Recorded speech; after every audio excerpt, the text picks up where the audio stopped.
ইউক্রেনে যুদ্ধ বন্ধ করতে এবার সরাসরি মাঠে নামছেন ডোনাল্ড ট্রাম্প। আগামীকাল সোমবার রুশ প্রেসিডেন্ট ভ্লাদিমির পুতিনকে ফোন করবেন মার্কিন প্রেসিডেন্ট ডোনাল্ড ট্রাম্প। উদ্দেশ্য ইউক্রেনের চলমান যুদ্ধ বন্ধ করা।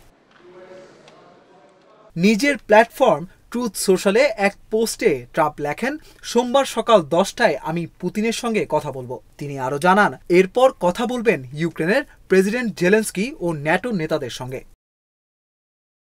2022 সালের ফেব্রুয়ারি থেকে চলছে ইউক্রেন রাশিয়া যুদ্ধ। এই দীর্ঘ যুদ্ধের মধ্যে গত শুক্রবার প্রথমবার মুখোমুখি হয় দুই দেশের প্রতিনিধিরা। তুরস্কের ইস্তাম্বুলে অনুষ্ঠিত হওয়া সেই বৈঠকে কোনো বড় অগ্রগতি না হলেও বন্দি বিনিময় চুক্তি হয়েছে। পুতিন আগেই জানিয়েছিলেন, আমি শান্তি আলোচনায় সরাসরি অংশ নিতে প্রস্তুত। জবাবে জেলেনস্কিও বলেছিলেন, 15 মে আমি ইস্তাম্বুলে পুতিনের জন্য অপেক্ষা করব। তবে পুতিন বৈঠকে আসেননি, তাই ট্রাম্প এবং জেলেনস্কিও যাননি। কোনো ফলপ্রসূ সিদ্ধান্ত ছাড়াই বৈঠক হয়েছে শুধু প্রতিনিধিদের মধ্যে।